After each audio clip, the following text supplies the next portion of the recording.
De nos jours, l'oppression n'est plus nécessaire. Aujourd'hui, on le met dans une situation où il se réjouit de tout ce dont il devient dépendant. Alors, on devient bien sûr extrêmement vulnérable à toutes sortes de messages alarmants. Voici qu'un nouveau danger s'approche de nous et nous devons nous préparer. Et puis, ils sont aussi vulnérables à l'illusion qu'ils peuvent tout contrôler. Mais il est grand temps que nous redressions la barre. Et il se pourrait que, parce que nous ne pouvons pas le façonner par nos propres moyens, cela nous frappe maintenant. Ce que nous avions autrefois, les personnes qui détenaient le pouvoir assuraient leur pouvoir en opprimant les autres. Il s'agissait de structures de domination. L'inconvénient de ces structures de domination, c'est qu'on ne pouvait pratiquement pas bouger sans risquer d'être abattu ou jeté en prison. Mais une structure de domination conduit toujours à ce que l'on fasse l'expérience de sa propre subjectivité. On peut résister en s'associant avec d'autres, en formant une société secrète, en travaillant dans la clandestinité, en devenant partisan, etc.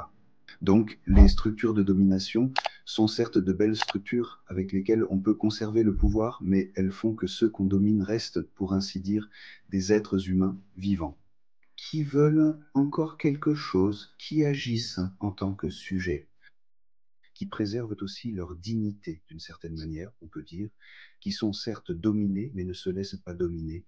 C'est ce qui en résulte. Aujourd'hui, la domination et le pouvoir s'exercent principalement en rendant les autres dépendants. Donc, la séduction est la grande nouvelle vague. Si on considère cela sous un autre angle, on pourrait dire que ce qui doit vraiment se passer, c'est que l'homme devrait avoir l'occasion de reprendre contact avec ces parts de lui-même qu'il a enfouies.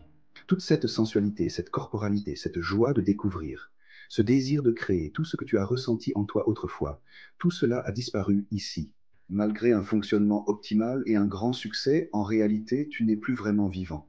Il ne faudrait pas être seulement formé, mais il faudrait acquérir une éducation pour la vie dans la vie réelle.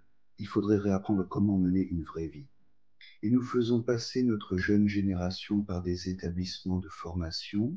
Tout cela n'a rien à voir avec la vie, parce que l'école n'est pas l'endroit où la vie se passe.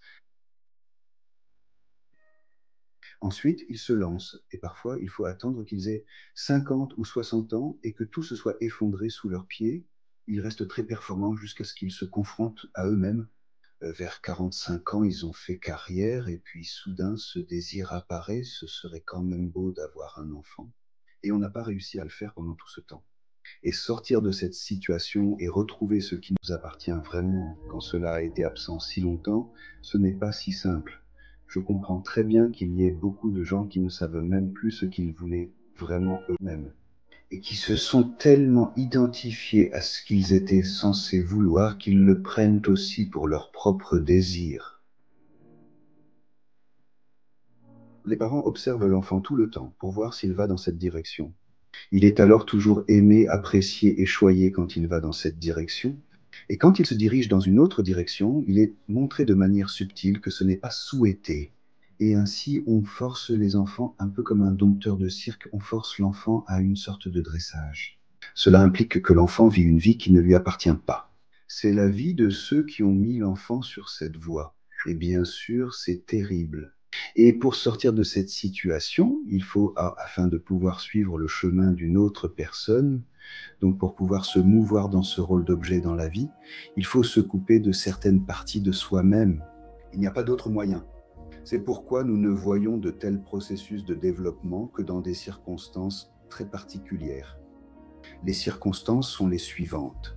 Soit il doit se passer quelque chose qui bouleverse tous les schémas existants dans le cerveau, de sorte que tout cela s'assouplit un peu, et alors cela peut se réorganiser. Et là, il peut arriver que ce qui était embrouillé ressorte soudainement. La crise actuelle du coronavirus illustre ce phénomène. Chez certains, quelque chose refait soudainement surface, alors que dans le mode de fonctionnement habituel, où tout aurait continué comme avant, cela ne serait pas remonté. Et pourtant, une telle crise est toujours un peu dangereuse, car on peut facilement se retrouver dans une situation où la peur devient trop grande et où l'on essaie encore plus de s'accrocher à l'ancien. On retourne rapidement à l'ancien mode, et sans surprise, rien ne change, rendant la situation encore plus étrange.